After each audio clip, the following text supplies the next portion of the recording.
Blackstone Audio presents Planet Google, one company's audacious plan to organize everything we know, by Randall Stross. Introduction. Google began with a grand aspiration: organize the world's information. Lofty aspirations alone are not noteworthy. They are commonplace in every tiny startup in Silicon Valley. What sets Google apart is the rapidity of its growth since its founding in 1998, growth that has, in turn, provided the company with the capital, smarts, technology, and brand to make its founders' extravagant wish to organize the world's information seem like a practical one-item to-do list.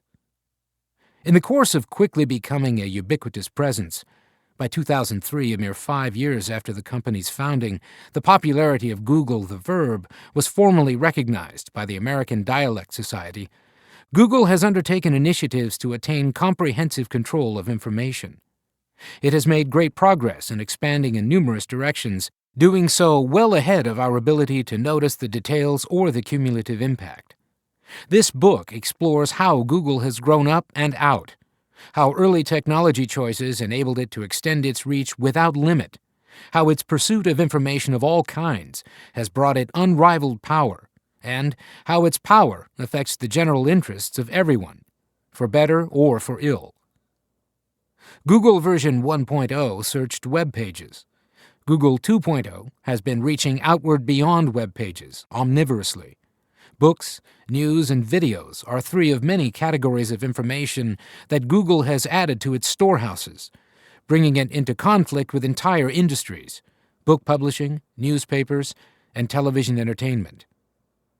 In other industries, it has acted at times as provocateur, and at other times as a friendly ally of everyone. In the wireless industry, for example, it had sufficient cash on hand in early 2008 to indulge in a playful multi-billion-dollar game with Verizon, AT&T, and other bidders in the federal government's Spectrum auction. Google put $4.71 billion on the line for spectrum that it did not really want. A Google manager later described his team's anxiety that it might win. "We kept hitting the refresh button on the browser to see if other companies had bid higher, which eventually they did." Google also has befriended a sizable and still growing segment of the wireless industry since it decided to organize and lead a coalition of companies that will introduce new cell phone handsets based on software that Google designed. Google's growth has not been held back by pride. When it has failed in its efforts to gain new markets that it desires, it will spend the large sums needed to acquire the companies that possess what it seeks. YouTube essentially owned the online video market and cost Google $1.65 billion to acquire in 2006. DoubleClick essentially owned the dominating advertising network that places banner advertising on websites and cost Google $3.1 billion to acquire in 2008. As Google has expanded well beyond web search, introducing new services developed in its own labs and absorbing market-leading companies that it acquired, the company has managed, for the most part, to maintain an appearance of benign innocence. Its senior executives do not speak in the militaristic language common in business, the lexicon of raw ambition, conquest, and mastery. Instead, they speak in the bland language of science and engineering, and the uplifting language of public service.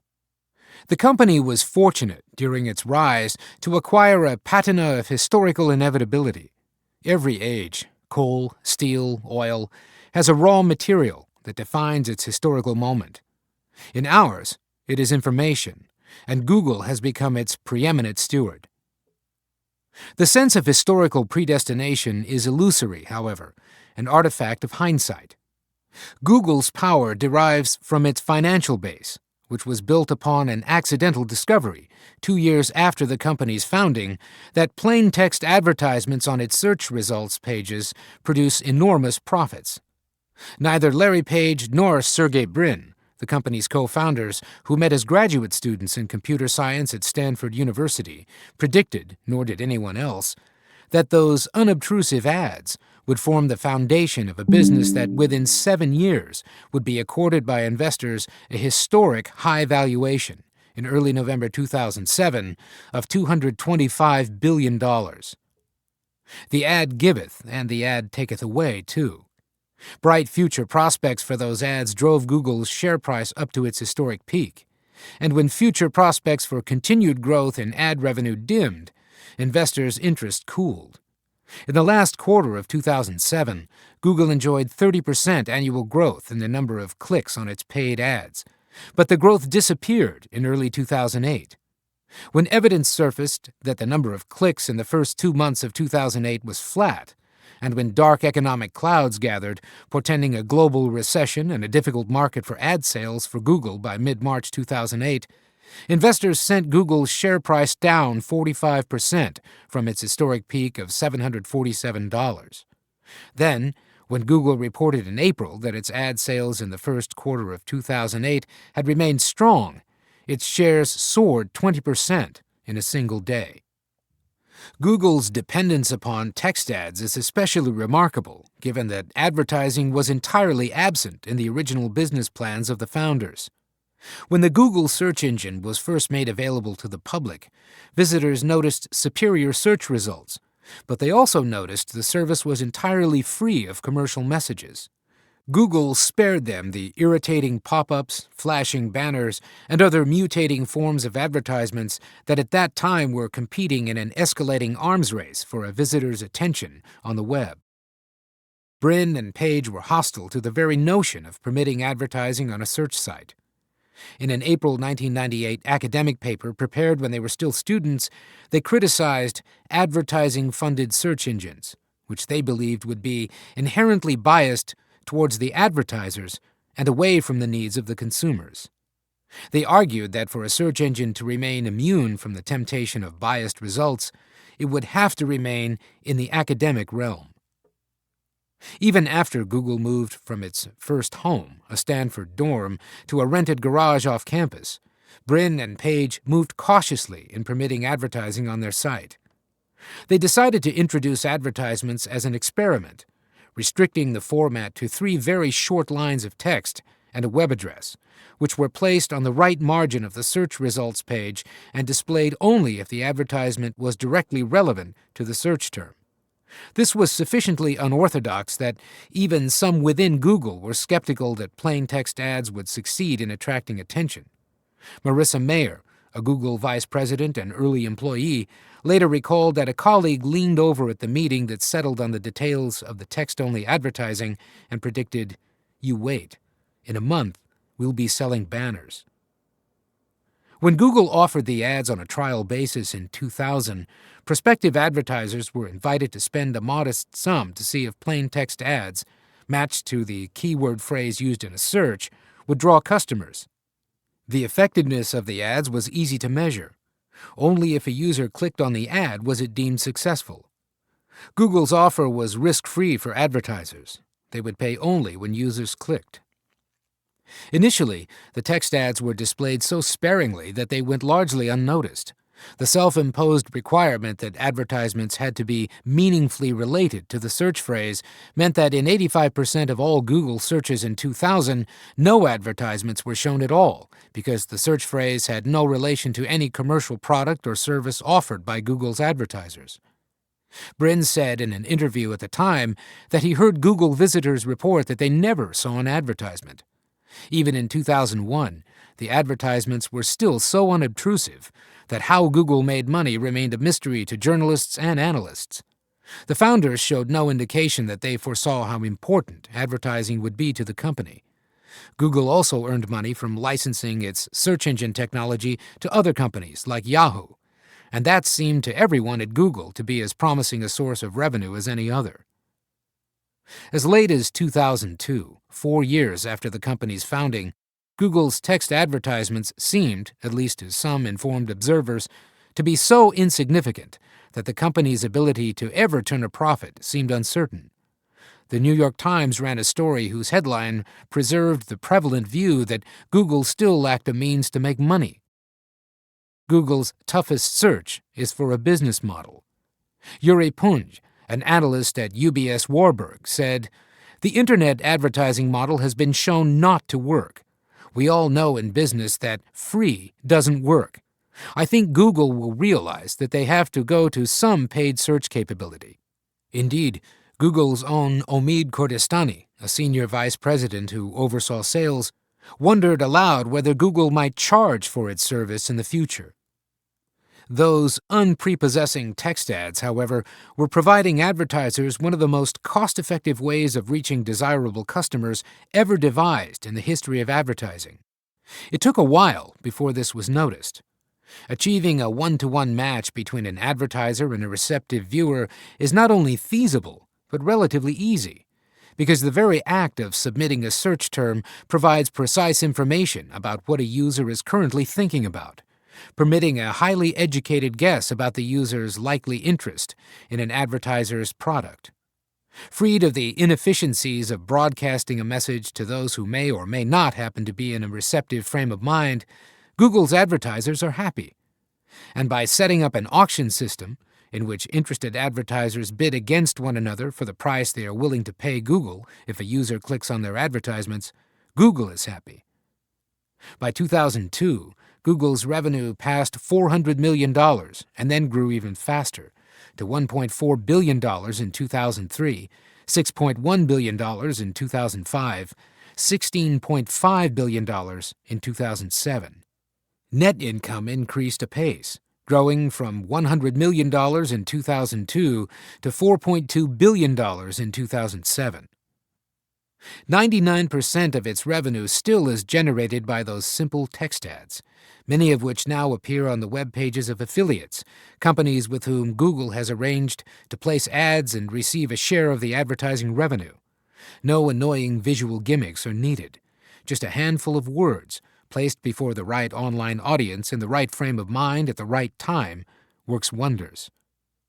As Google reached out to affiliates, it relaxed its text-only rule, permitting advertisers to use display, banner, and video ads on the non-Google sites in its affiliate network. But for years, Google resisted pressure from advertisers to tamper with the plain text format on its own search results pages. The text format had been instrumental in Google's earliest growth and remained the sentimental favorite of veteran Google employees. In early 2008, however, Google began a trial experiment that placed links to video ads on its own search results pages. It vowed it would not introduce the noise of the arcade, nor would it force any viewer to watch a video ad involuntarily. The online commercials do not roll, and Google is not paid, unless a user clicks on a plus sign that accompanies the otherwise ordinary text ad. The company said the video ads have to conform to the same principle applied when text ads are selected for placement on search results pages. All ads, of whatever format, must be directly relevant to the search. If you search for golf clubs, Marissa Mayer explained, you get ads for golf clubs, not a banner ad about Pepsi that you may drink on the golf course. The best minds at Yahoo, Microsoft, and Google's smaller rivals have spent years trying to replicate Google's ad-placing formulas, and all have failed to do so. Each advertisement Google places is so much more likely to attract a click and generate revenue that Yahoo, in June 2006, struck an agreement with Google to outsource a portion of its own search advertising. Assuming the deal were to pass antitrust review, it was expected to generate $250 million to $450 million in increased cash flow for Yahoo in the first year of the 4-year agreement, even after Yahoo shared the advertising revenue with Google. Jerry Yang, Yahoo's CEO, expressed the rather fanciful hope that the financial benefits of better monetizing our search traffic by relying on Google would help to strengthen Yahoo's independent search business. The profits generated by its ads have provided Google with ample means to add to its collection of web pages, adding indexes of published items in a variety of formats, including news, books, scholarly journals, street maps, satellite images, corporate financial information, patents, and more. Google has also started collecting personal information about its users. If you so choose, Google stores your photos, videos, email messages, calendar, word processing documents, spreadsheets, presentation slides, bookmarks to your favorite web pages, online discussion groups, personal blog, instant messaging chats, social network messages, and stock portfolio. No category is too personal to be deemed unsuitable for Google's organizing. One's medical records can also be included, with the launch in May 2008 of Google Health. And Google's reach extends right into the home. The files that sit on your personal computer can be indexed by Google software, if you give it permission to do so. Personal data will be collected by other software developers, which Google has invited to build applications on top of Google's infrastructure. In April 2008, when Google introduced its new program, the Google App Engine, its pitch to developers highlighted 3 features. No assembly required. It's easy to scale. It's free to get started. Google's expansion has been smoothed by its disarmingly anti-corporate persona, the one known for its self-assigned "Don't be evil" mantra, and the one that gives its homepage over to the primary colors in its company name, lots of unused white background, and the button that asks whether one is feeling lucky.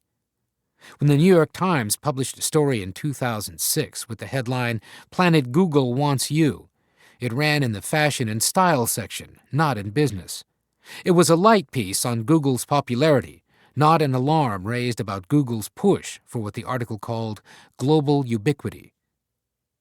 As Google has pushed outward, all has not gone smoothly. The colonization of Planet Google has taken it to places in which host governments restrict the access of citizens to Google services. In 2006, Google had to decide whether to set up a Google site located in China that would filter out search results deemed sensitive by the Chinese government, or operate outside of China, as it had been doing, which made it easy for the Chinese government to block access to Google completely. Constructing what it called an evil scale to weigh which course of action was less evil, it decided to set up in China, which it viewed as a step toward the eventual goal of providing full, unfiltered access to information. Its critics saw the move as craven and "Don't be evil" as hollow. Google still wears a white hat, at least in the eyes of those who see Microsoft as the evil empire. Google's ambition now includes persuading customers to adopt a new model for personal computing, one that directly threatens Microsoft. The company, known for search already, has much of the necessary infrastructure, it turns out, to perform more tasks than search, such as creating documents like those that Microsoft Office's Word, Excel, and PowerPoint applications produce. Google has begun to offer software as a service, using its own software and storing and processing users' data on remote servers run by the company. The more that users rely upon Google's Office-like software, the less need they will have to purchase and maintain software for a desktop computer. The computer industry has adopted a newish phrase, cloud computing, for this model of highly centralized computing. A user's documents will seem to float in cyberspace, accessible from anywhere with an internet connection. The vision is not new. Sun Microsystems and a number of other computer companies had attempted a decade earlier to proselytize network computing, but the network was not ready, and their marketing efforts failed. Today, the idea refurbished now as cloud computing seems feasible in all the ways it hadn't earlier. But new complications have come to the fore. Some environmental critics see the cloud as a gauzy euphemism for data centers that sit not on a diaphanous cloud, but solidly on Earth, consuming enormous amounts of scarce energy. By 2006, data centers already consumed more power in the United States than did television sets. When Google was founded in 1998, broadband internet connections were not in place, and cloud computing simply was not possible.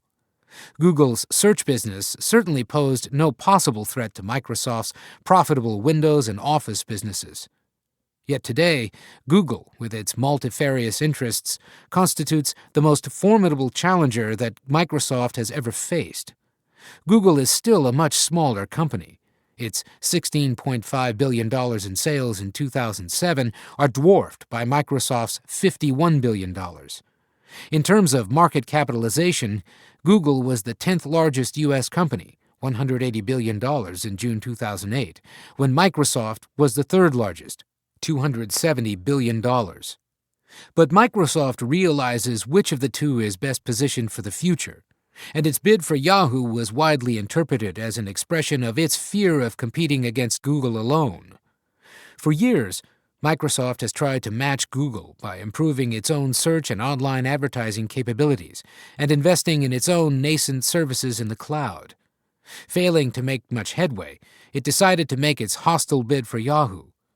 By offering a 62% premium on Yahoo's share price at the time of its offer in January 2008, Microsoft revealed the extent of its desperation. Michael Kuzumono, a professor at MIT's Sloan School of Management, described Microsoft's bid as a pursuit of an old-style Internet asset in decline and at a premium. Microsoft's merger offer was rebuffed and withdrawn in May, but it drew a fair amount of mockery, perhaps most colorfully described by Dan Lyons in his Secret Diary of Steve Jobs blog. It's like taking the two guys who finished second and third in a 100-yard dash and tying their legs together and asking for a rematch, believing that now they'll run faster. In May 2008, Google fielded 68.3% of all U.S. Internet searches, up from 58.3% in March 2006. Second place Yahoo's share was only 20%, and Microsoft's MSN searches share was 5.9%. If Google were content to prosper with web search, and only web search, its story would be compact. It is Google's pursuit of all information in any form that has made its story larger, more complicated, and more interesting. Yet it is an ambition that has remained unexamined for the most part. Google has been determined to organize the world's information and make it universally accessible and useful since June 1999, when the company released its first press release on the occasion of its receiving $25 million of equity financing from two venture capital firms. Until then, Google had used a modest statement of company mission that the founders had hastily put on Google's website at the time the site was launched, to make it easier to find high-quality information on the web. Once the company dropped this limited aim 7 months after its founding and adopted the goal of organizing all the world's information, its outsized ambition has been a matter of public record. Google executives do understand that the further the company advances toward this ultimate goal, the more people are unsettled by the prospect that a single company controls an increasing share of precious information assets. In 2006, an unknown person at Google prepared a PowerPoint presentation that included an offhand remark in the slide's comments that Google at that point had collected only 5% of the information it seeks. Another slide's comments emphatically added, "We plan to get all the world's information, not just some." The slides were posted on Google's corporate website, but apparently someone thought better of it, because they were soon removed. Google's quest to organize all the world's information originates in the founders' engineering view of the world and their original work as graduate students in computer science. In the early 1990s, computer science was trying to come to the aid of library science, using computer technology to make the information in books searchable. Among those attracted to the intellectual challenge were Page and Brin. It was research that was based on the site of Stanford's campus that housed its School of Engineering, not its Graduate School of Business. Page and Brin have nothing in common with the business generalists that ran IBM for decades, nor the computer hobbyists that launched the early personal computer companies. Both born in 1973, they represent more than a new generation of founders in the computer industry. Having passed through the formal programs of computer science as undergraduates at the University of Michigan and the University of Maryland, respectively, they went on to doctoral programs in computer science at Stanford. They had not completed their dissertations in 1998 when they founded Google, but their extended period of academic socialization imbued them with the optimistic notion that any problem can be solved. Design and build a suitable system, and anything can be accomplished. They have continued to favor engineering over business. When the two young men sought a CEO with more business experience, they looked for someone of a similar persuasion. In Eric Schmidt, they found that person, a seasoned industry executive, Sun Microsystems, then Novell, who was also a computer scientist. Ph.D., University of California, Berkeley. Schmidt arrived at Google in 2001. 3 years later, in 2004, on the eve of the company's initial public offering, IPO, the three men committed to working together for the next 20 years, a feat of unfathomable corporate comity for a troika, should it endure. Google employees who sit in on meetings with the executive team see on a daily basis that these three work so closely together that their shared sense of company priorities is all but indistinguishable. They communicate their priorities in unison throughout the company, so that even teams at the lowest level of the hierarchy know what principles guide their decision-making and what projects will be deemed most helpful in fulfilling Google's mission.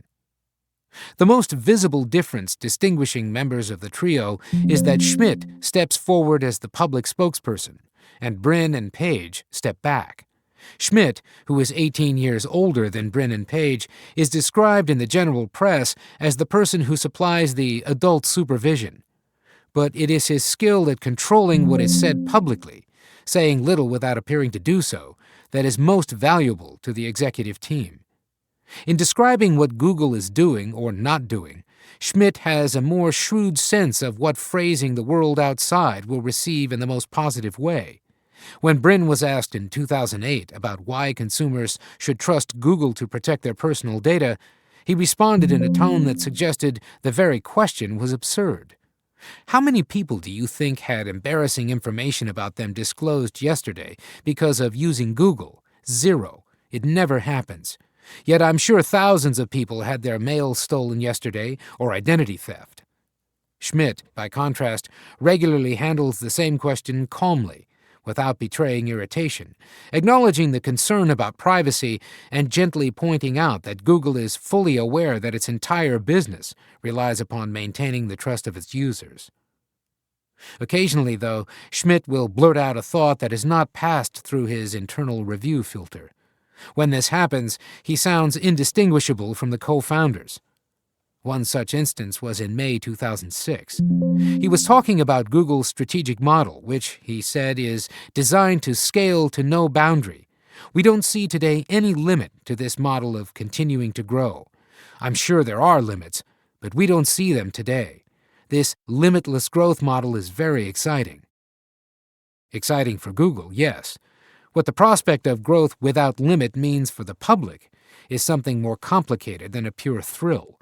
It's a prospect that has appeared so quickly, historically speaking, that we have not really had time to take a good look at what Google has become, let alone to consider what comes next.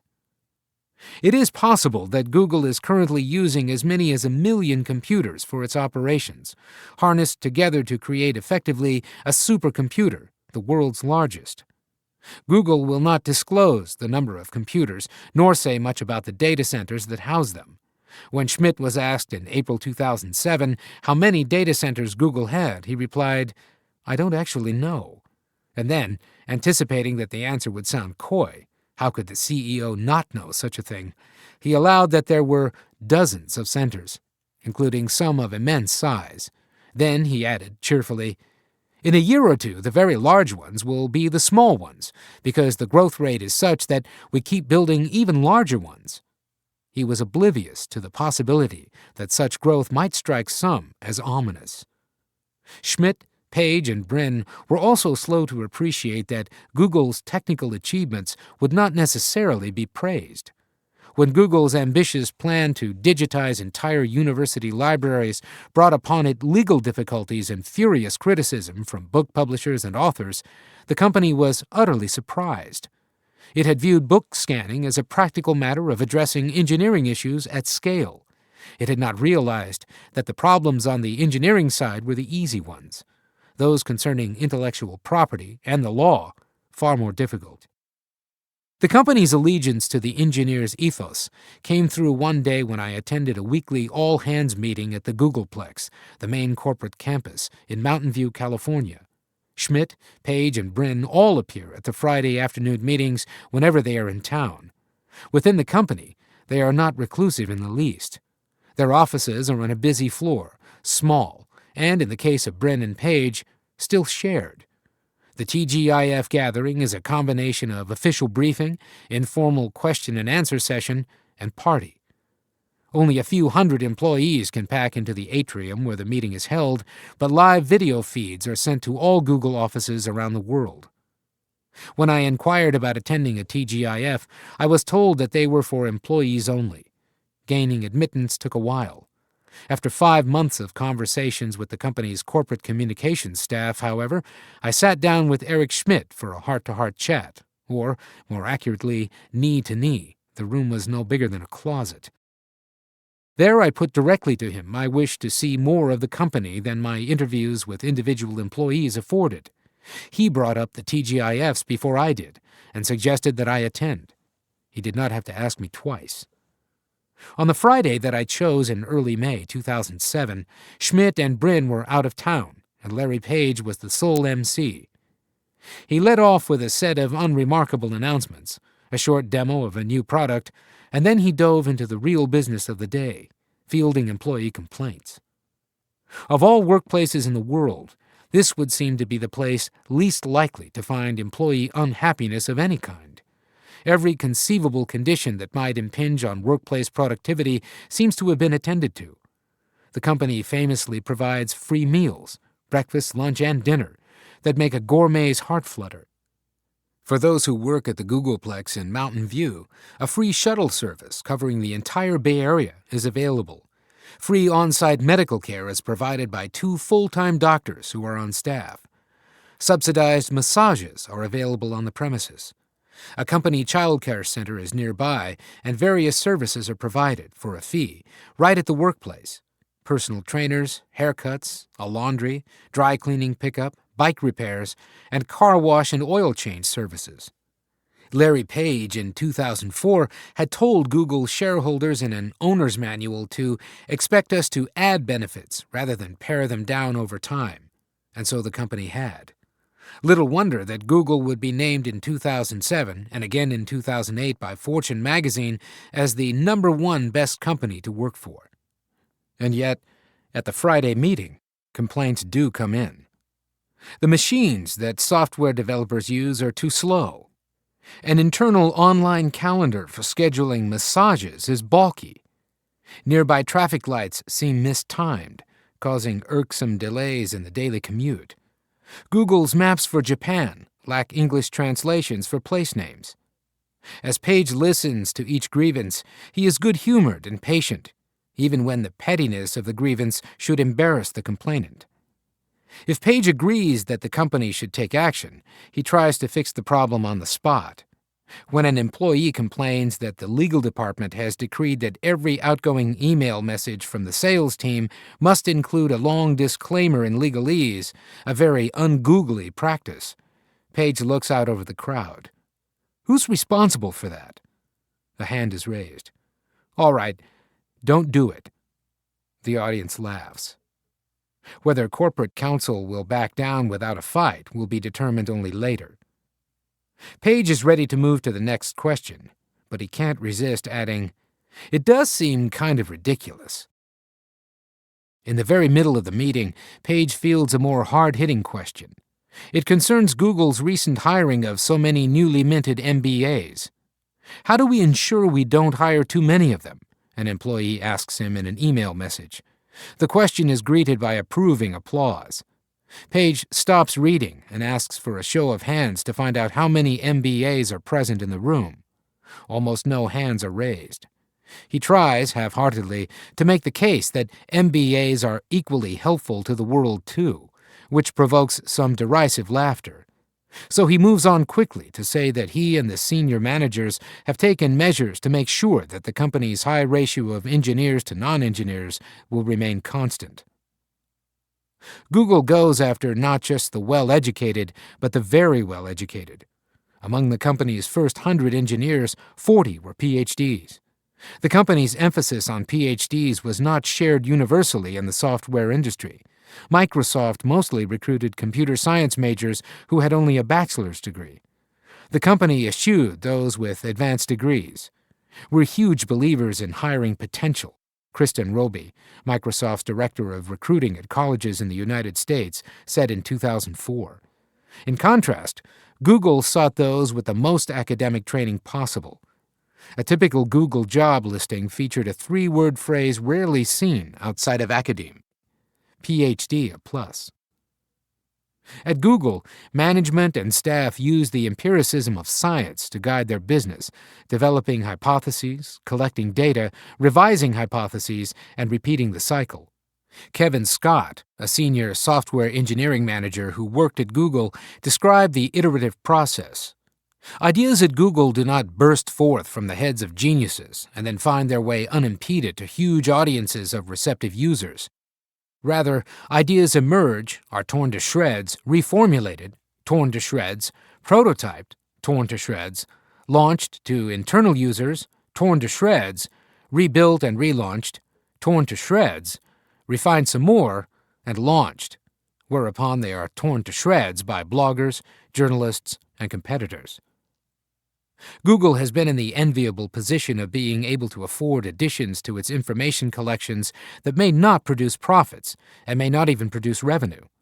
It is even dabbling in genomics as well as software, with an investment in 23andMe, a Silicon Valley startup that offers individuals the ability to browse their individual genome.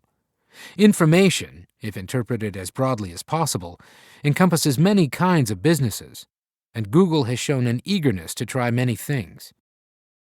In 2005, Schmidt explained at a public forum, "We often do things that don't make any sense from traditional norms, and we're proud of that, and we talk about that. The founders have set the mission of the company, that we work on big problems that affect people at scale that have not been solved before." That phrase, "at scale," a shortened form of "on a very, very large scale," is heard often around campus. Building at scale is not so much a business quest as an imperative that is dictated by Google's core search technology, the software that makes judgments about the quality of web pages based on what other web pages have to say about them. Its software is self-teaching. The more data it massages, the more sophisticated the software becomes. More data is better data is a favorite maxim of Google's engineers. Building systems at scale is the way to gather the data to create ever smarter software. There is no limit to the kinds of data that would help improve the software. A corollary of more data is better data is that any information not in digital form that the software can process must be digitized. During a visit to London in May 2007, Schmidt was asked what Google might look like 5 years hence. He said that the total amount of information that Google possessed was still at an early stage. By broadening and deepening its information collections, he explained, Google will be able to provide search results better tailored to a particular user. He said the ultimate goal was to provide Google's software with enough personal detail about each of its visitors that it could provide customized answers to the questions, "What shall I do tomorrow?" and "What job shall I take?" One need not squint hard to picture a computer being able to answer such questions. It's the HAL 9000, whose omniscience made it the most disturbing and memorable character in 2001: A Space Odyssey, the 1968 film adaptation of Arthur C. Clarke's saga. Sergey Brin told an interviewer in 2002 that HAL was what we're striving for, with its ability to stitch together all of the information it was fed and, in Brin's words, rationalize it. He said, hopefully, it would never have a bug like HAL did, where he killed the occupants of the spaceship. Were Google able to endow its own supercomputer with the power of HAL, Brin had said, I think we've made it part of the way there. It would command a system that is the stuff of an advertiser's dream. The more it knows about each visitor, the more precisely it can target the advertising. The better the customer response, the greater the company's profits. Brin, Schmidt, and their Google colleagues have felt free to imagine a world in which their company will hold, in a very literal sense, all the world's information. Yet, as the company proceeds, it must spend less time in dreamy ruminations about the big vision and more time on the prosaic details that, until recently, had seemed unimportant or, in the giddy rush of Google's hypergrowth, seemed to take care of themselves. If Google's shares do not fully recover after falling steeply in early 2008, Google will no longer be able to assume that stock options for its employees will serve to ensure loyalty. Its veteran employees, having received all of their options that were granted when the strike price was extremely low, are leaving in significant numbers. It's an exodus that is natural and expected, but some of its most able talent are heading for Facebook, which indirectly competes with Google. In March 2008, Facebook hired Google's Sheryl Sandberg to be its chief operating officer. By one account, almost 10% of Facebook's employees were ex-Googlers. Google's ability to pursue its most ambitious ventures depends on its continuing to have access to top technical talent, and recruiting is bound to become ever more difficult. Companies that have not yet had their own IPO and that can offer new employees both greater responsibilities and much greater possibility of a financial windfall, like Facebook, vie with Google in the marketplace for engineers. The company's ability to recruit the most highly qualified new employees will be diminished further should it experience a disappointing quarter and decide that the generous employee benefits that Larry Page had said in 2004 he expected to expand indefinitely would have to be pared after all. The unthinkable, a rollback of benefits, was already visible in 2008 when subsidized childcare was dropped from the list of employee perquisites. Then in June 2008, Google announced that rates for new childcare centers near the Googleplex would jump 70% to $2,290 a month for a toddler, more for an infant. Although it also introduced at the same time a child care scholarship program for those for whom the rates would create a financial hardship, the very idea that an employee would have to apply for a scholarship in order to afford company-provided daycare was an unsettling reminder that Google employees belonged to one of two classes: employees who had been hired early enough to receive stock options before the IPO and were wealthy, in many cases extremely wealthy, and employees hired since the IPO who had the same workaday concerns about living in high-cost-of-living areas as anyone else. Or worse, what happens to Google's golden aura when a difficult quarter or two forces its senior executives to decide that instead of hiring at a furious pace, the company must reverse course for the time being and trim its headcount? There have not yet been layoffs of regular Google employees, but in March 2008, when Google completed its acquisition of DoubleClick, it did immediately terminate the employment of 300 of DoubleClick's 1,200 U.S. employees. This produced a headline on the Bloomberg Financial News Service that referred to the firings as Google's biggest staff cuts. Even with the qualification that these involved DoubleClick employees, it was jarring to see Google anywhere in the vicinity of staff cuts. But it served as a reminder that Google should not be regarded as permanently protected from encounters with the same kinds of adversity that other companies experience. Is Google likely to be the primary beneficiary of the shift to cloud computing? Or will it be supplanted by other companies, perhaps by one that has not yet been founded? Will Google's cloud be popularly embraced as users enjoy the benefits? Or is it more likely to be rejected, as fear of misuse of personal information becomes a matter of great concern? Google's future will be determined to no small degree by the view that its users hold of the company itself. Google has enjoyed mostly favorable public notice in its first 10 years, but maintaining a cuddly anti-corporate image when it stands among the U.S. companies with the largest market capitalization may pose an increasingly difficult challenge. The company that seems to be everywhere, deeply embedded in our daily lives, actually has a smallish physical presence. Googleplex brings to mind an architectural monstrosity the size of the Pentagon. In reality, the signature buildings are not much bigger than those of a single suburban high school. The core consists of 4 eccentrically ornamented 2- and 3-story buildings that had served previously as the home of computer manufacturer Silicon Graphics.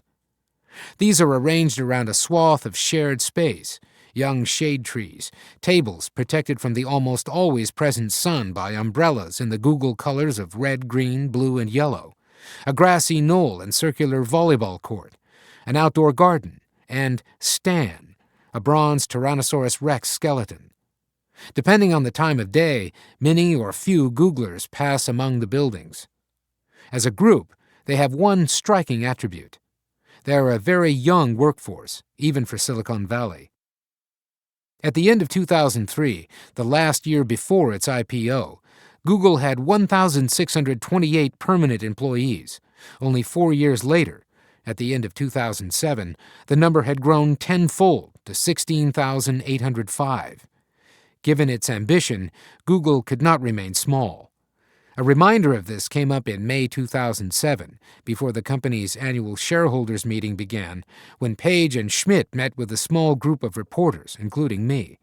Page was asked how he felt about seeing so many new faces on campus and watching the company grow so large. He protested that Google was not large, not when measured by what it sought to do, to provide all the world's information to everybody in the world and do a really good job of it. He countered, "That's just not a small company, right?" Indeed, that is not a small company. Chapter 1. Open and Closed. War, hyperinflation, breakdowns in public utility services, none of these elements of an adverse business environment have fallen into Google's path. The company has had the good fortune to enjoy a most hospitable business environment. It is not widely appreciated, however, how dependent Google is upon an environment remaining free of not only major disruptions, particular to the online world, but also other problems that would bring its business to a standstill as surely as war would. Google needs the Internet to remain open and true to its founding spirit, without paywalls, without subscription fences, without proprietary software barriers, without any other impediments to the unrestricted exchange of information. The credo that holds that information wants to be free has always faced an opposing school of thought. Information is too valuable to be free. From this latter perspective, information is a commercially valuable asset to be hoarded, not shared. Access to information is unimpeded in the open camp and severely restricted in the closed camp. The epitome of open is wiki sites, which are completely open to anyone to edit as well as read. Their opposites are social networking sites like Facebook, which permit only members to enter, limiting access to information to subsets of a member's web of friends. Google's search engine needs access to the entire Internet, not merely the patches that remain outside the walled gardens of social networking sites. The company's very existence depends upon the advocates of an open online environment holding at bay the threat of encroachment by their opponents. Contention between open and closed is also the defining issue roiling the world of software development. Microsoft achieved its success as a practitioner of the closed approach to software development, keeping its source code secret and using its control of the operating system to extend its reach into other sectors of the software business. It treated industry standards that belong to no single company as competitors to Microsoft's own proprietary software. The company follows a strategy of what it calls embrace and extend, that is, begin with industry standards but extend them by attaching Microsoft's own proprietary additions to them. Microsoft's self-aggrandizement antagonized many companies and software developers in the industry, and ultimately it created a backlash, the open-source software movement, which has become a potent challenge to Microsoft's closed approach to software. Open-source software permits software developers to see all of the program's source code, something that Microsoft would never allow. The movement depends upon software developers' willingness to volunteer their time and skills without remuneration, but hatred of Microsoft and all it stands for has provided ample motivation. Google uses open-source software extensively for its own operations. It has not, however, placed its own proprietary search formulas into the public domain. It's a company that is attached to its own secrets and will not win any contests for corporate transparency. Still, compared to Microsoft, Google is more closely aligned to those in the industry clustered around the open model. The two companies represent not just the interests of their own firms, but also the interests of two ideologically opposed camps, open and closed. It was fitting that it was Microsoft that won the privilege in late 2007 of investing in Facebook, The two companies manifest the greatest comfort with closed over open. Their alignment unites them in fighting their principal ideological rival, Google. The social networking phenomenon attracts inordinate attention now because of its recent popularity. The World Wide Web, Google's original domain, has been a presence for so long that it has receded into the background. But as long as open and closed models contend for a favorable position, the web's founding principles remain as relevant to the present moment as ever. The web was conceived as an alternative to closed communication systems. It was built as an open medium, open to anyone to publish or read, designed not only to make information easy to access, but also to make tracing the origins of an idea easy, as simple as clicking on a link. No geographic boundaries, no fences, nothing to impede the researcher from zipping across the internet link by link to find information that was both useful and free, wherever it happened to be, anywhere in the world. It was conceived by an academic for fellow academics, and the only place the web existed at first was on servers that belonged to research laboratories. Tim Berners-Lee, a computer scientist who was on the staff of CERN, the European Organization for Nuclear Research in Geneva, Switzerland, came up with the essential concepts in 1989 and built the first servers for holding web pages in 1990. From CERN, the web spread to other particle physics laboratories. The web browsers at that time worked only on scientific workstations, and the web could easily have remained what it was then, a tool used within the closed world of physicists. In 1993, however, CERN announced that its web technologies could be used by anyone without paying royalties. It set in motion the creation of the world's largest open network, and ultimately the creation of Google, the most valuable company to be built upon that open network. The combination of open and network was an oxymoron in the 1990s, when commercial-grade networks were closed by design.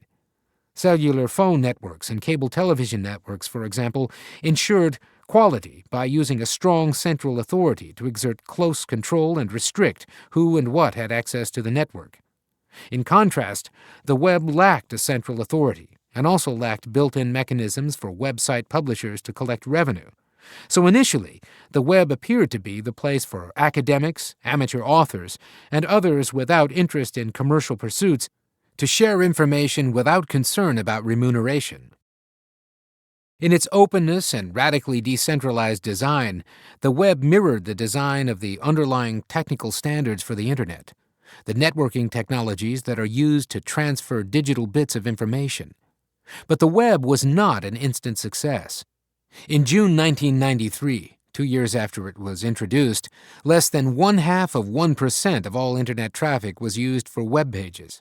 The rest of the traffic was for email, file transfers, and discussions in newsgroups. There were not many places on the web to go. Only 130 or so sites were in existence then. In 1994, a year after the introduction of Mosaic, the first popular web browser, there were 2,700 sites. But web traffic still was only 6% of all Internet traffic. The web remained a curiosity. The web would have remained a place for academics with very specialized information needs were it not for the willingness of more and more individuals outside of academy to place information on the web for free. Today's Google employees and shareholders should be eternally grateful to the web's early contributors, because later demand for Google's search service came about only because so many people decided, one by one, to give information away without charge on the web. Before the web, information was available online, but one had to pay dearly for access. The first generation of digital information services were commercial information providers, such as Lockheed's Dialog service, which began in the 1970s and charged high prices to business clients. The second generation of pre-web information services were sold to consumers by America Online, AOL, CompuServe, and Prodigy. They offered customers access to their private networks, reached with a dial-up modem using the household's phone line, and information that was available only to their members. No one in the early 1990s could have predicted that the web would attract abundant information that was both of high quality and free. The only business model for information services that seemed practical was to build a walled garden around information and then charge users to enter the garden. Google enjoyed a huge advantage, arriving when it did in the late 1990s, as a latecomer to the digital information business. It was conceived outside the walled garden and never had to pass through a painful transition, as did its forebears, replacing the core business model based on a closed network for one based on an open one. Microsoft had the ill luck to become interested in information services later than incumbents like AOL, but not late enough to grasp the competitive threat to closed networks that the web would soon pose. 6 years before Google's founding, Microsoft began planning, in 1992, to offer its own information service, which would eventually appear as MSN, Microsoft Network, in 1995. It naturally followed the closed network model of AOL and the others. Nathan Myhrvold, Microsoft's research chief at the time, likened MSN's future role to that of a shopping mall landlord. Other companies would be invited to sell information or goods within the Microsoft network, and Microsoft would retain 10 to 30% of the revenue. When the growth of the Internet loomed as a free alternative to the walled garden, he held out hope that Microsoft could still set up a toll booth outside MSN's garden by inserting Microsoft's proprietary software into all e-commerce purchases on the Internet, and exact a transaction fee of 1 or 2%, just as Visa or MasterCard did. The one company that seemed to be ideally positioned to profit from the advent of the web was Netscape Communications, whose Netscape Navigator web browser became sensationally popular upon release in 1994. The company grew so fast that in August 1995, only 18 months after its founding, it had one of the most successful initial public offerings for any company in the technology industry. Netscape declared itself to be the faithful guardian of openness, the foundation of the Internet's architecture, and the company placed the internal source code for its browser into the public domain in 1998. It learned that giving away its web browser for free was easy. Collecting revenue from paying customers, however, was far more difficult. It required offering a product that embodied intellectual property that was not freely available. And when Netscape tried to sell web server software to corporate customers, it found that sales came slowly.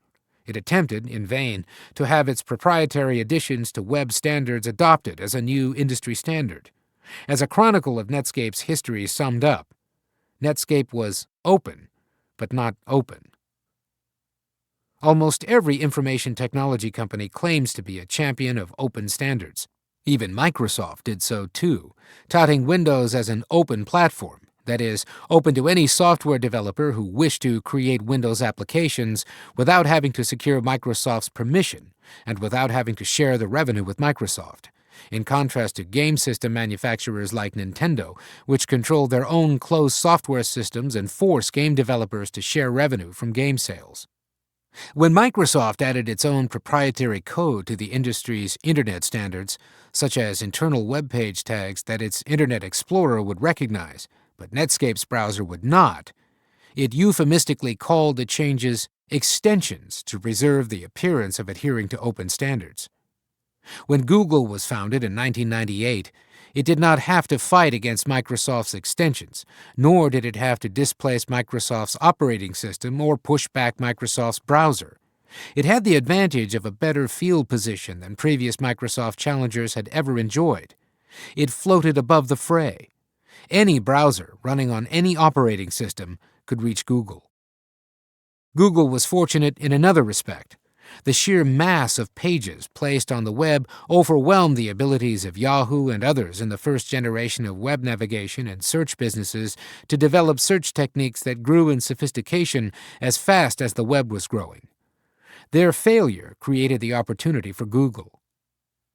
Craig Silverstein, the first Google employee hired in 1998 by the two founders, later said that had the company been founded 2 years earlier, or even 1 year earlier, it surely would have failed.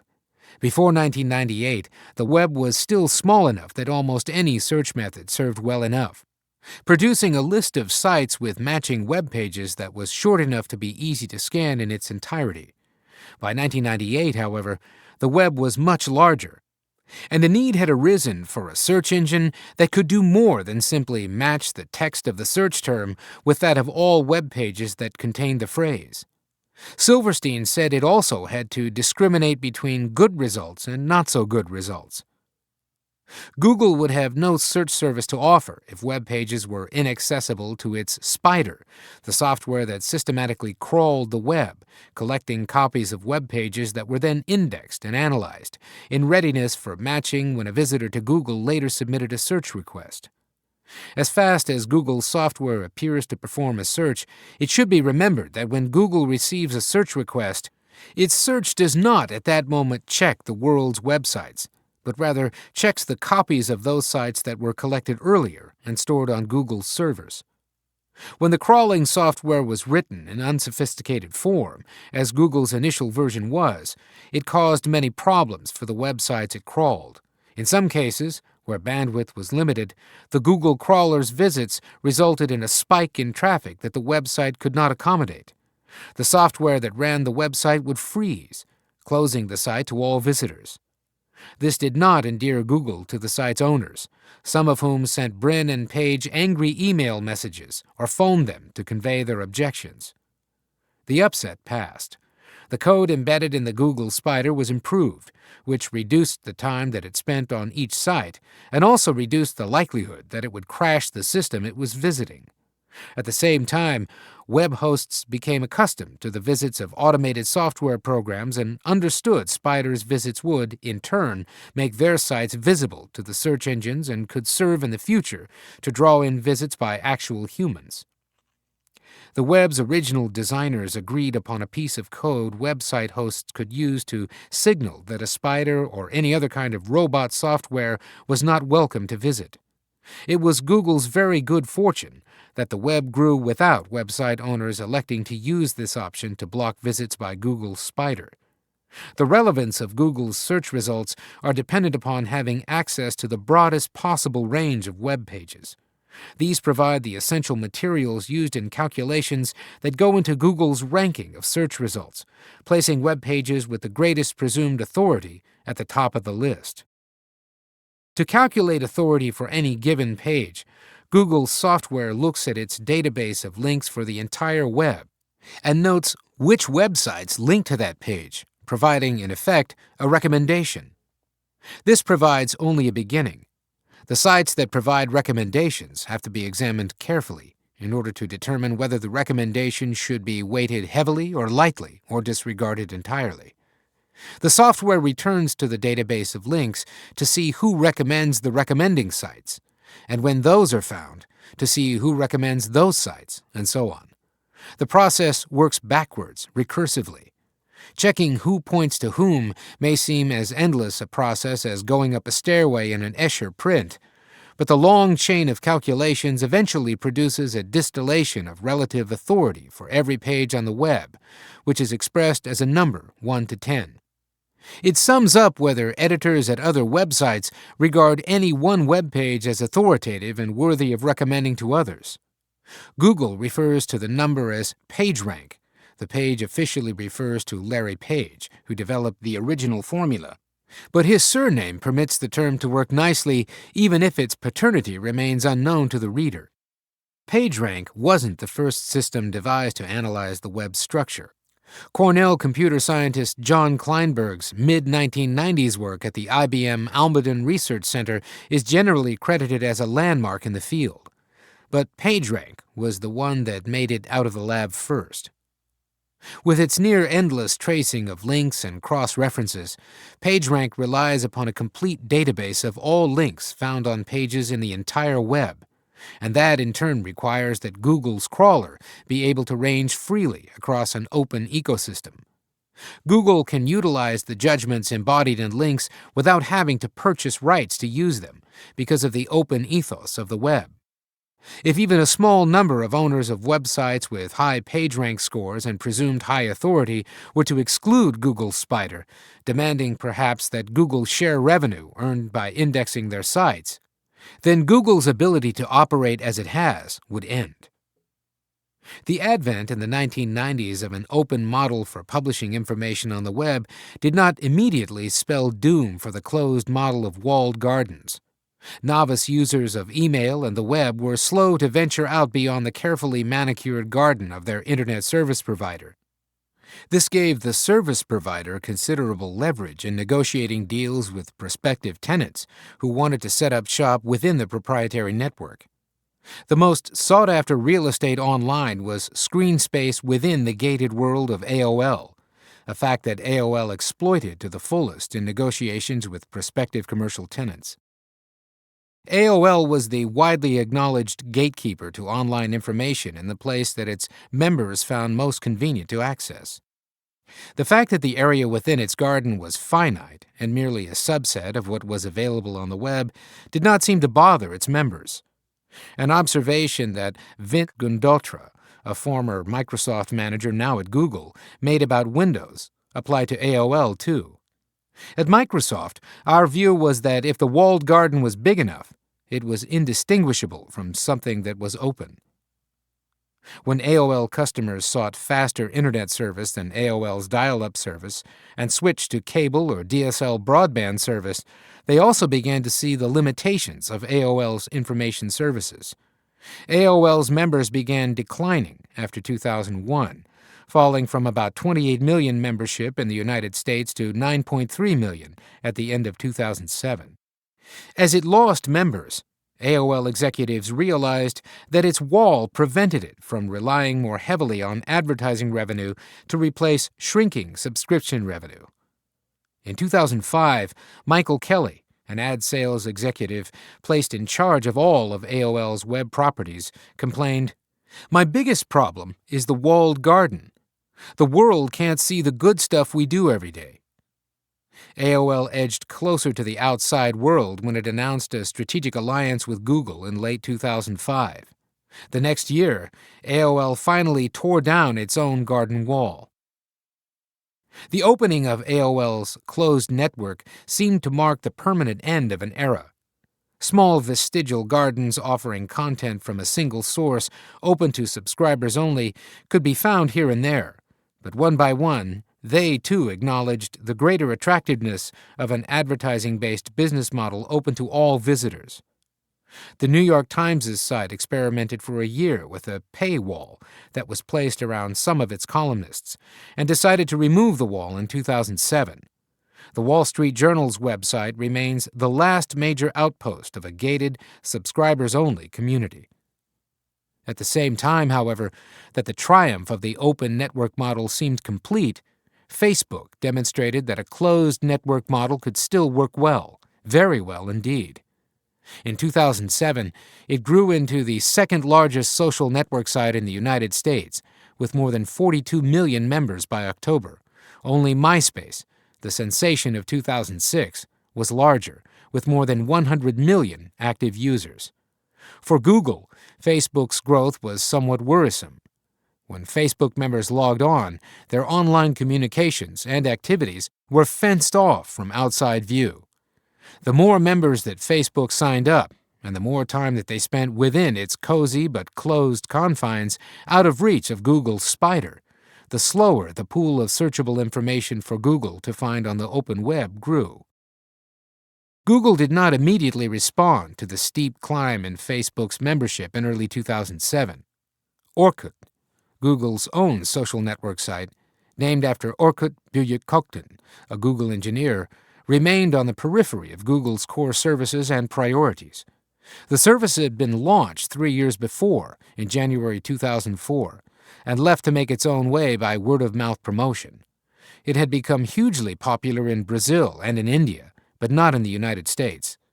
This was not a matter of concern to Google until May 2007, when Facebook became more than a fast-growing irritant. Overnight, it changed into a potentially self-sufficient secessionist from the open web when it invited outside software developers to create mini software applications that would run within Facebook. The company shrewdly sweetened the offer by letting the developers retain all advertising revenues that their application generated. Developers rushed to accept the offer. In a twinkling, Facebook became a miniature web universe, behind a wall, inaccessible to Google. As Facebook became more fully furnished with software from the outside, Facebook members had fewer reasons to ever leave the site. This development brought back to life the once discredited notion that if the walled garden was big enough, it was indistinguishable from something that was open. For Google, Facebook's creation of a flourishing closed world was of much more concern than the growth of MySpace, whose walls were more porous, permitting Google's spiders to enter. Google had also struck an exclusive advertising deal with MySpace's parent, Fox Interactive Media, the year before, so it was able to profit by MySpace's growth. Facebook, however, had not struck a similar advertising deal with any search engine, and had grown without building out an advertising system at the same time. To its rivals, Facebook's self-contained world was a violation of the web's founding ethos of openness and free flow of information.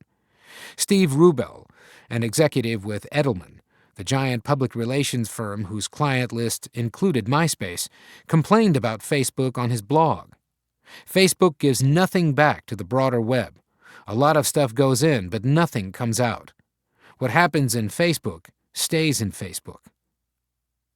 How Google should respond to the social networking phenomenon in general, and to Facebook in particular, was not clear to Google's executive troika, but they understood that the question was a pressing one. In June 2007, shortly after Facebook invited software developers in, Google appointed 3 executives in its applications group, Joe Kraus, Graham Spencer, and David Glazer, to organize an internal team that would provide an answer to the question, what would Google do about, in the new shorthand, social? The first step was recruiting other members of the team. This did not require hiring new employees.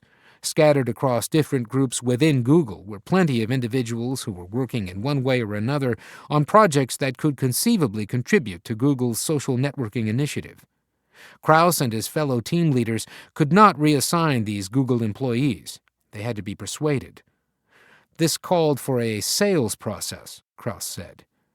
He had a printout of an email message from the most senior executives, who bestowed their imprimatur on the social team. He brandished it when making the rounds of Google offices on his sales calls. I really need your help, and your team needs to redirect because, as you see, this letter from 3 levels up says this is the project everyone should focus on. The initial response was, in many cases, a shrug. Google may appear on the outside to be a monolithic organization that acts with terrifying efficiency and concentrated purpose when entering new markets. On the inside, however, it is a federation of autonomous teams, staffed by feisty individuals who have no compunction about slamming the door on fellow employees and the company's top priorities. Once a full team for the social networking initiative was signed up and was able to secure office space, which required pushing out another group, it took up the question of whether it should try to make a success of Orkut in the United States, either retaining its name or creating a fresh brand identity and relaunching it. There was no enthusiasm for retaining the Orkut name, but there were some who believed that Google should introduce a new social network of its own. Kraus, however, was not enthusiastic. At this point in the marketplace, he said, do people want to join yet another social network? He almost was convinced otherwise by another team member who argued, look, social networks are one of maybe only 3 communications media to gather hundreds of millions of users. You have email, you have instant messaging, you have social networking. How can you actually believe that you don't want to start another social network? Kraus's position, which eventually prevailed, was that Google should not try to persuade users to create a brand new habit, but rather should try to make all Google services more social, that is, connected to one's network of friends. Compared to starting a new social networking site, this marked a substantial shrinking of the initiative's ambitions. After a little while, the team decided it did not want to settle for modest changes to existing services. It changed course again, seizing the opportunity to make what Kraus called the bigger play, attempting to make every site on the entire web more social, recognizing that the way users searched for information was changing. Information discovery is evolving, he said. from a solitary exercise to one that involves what your friends are up to and discovering things based on what your friends like. Google was set up to help the solitary user find information.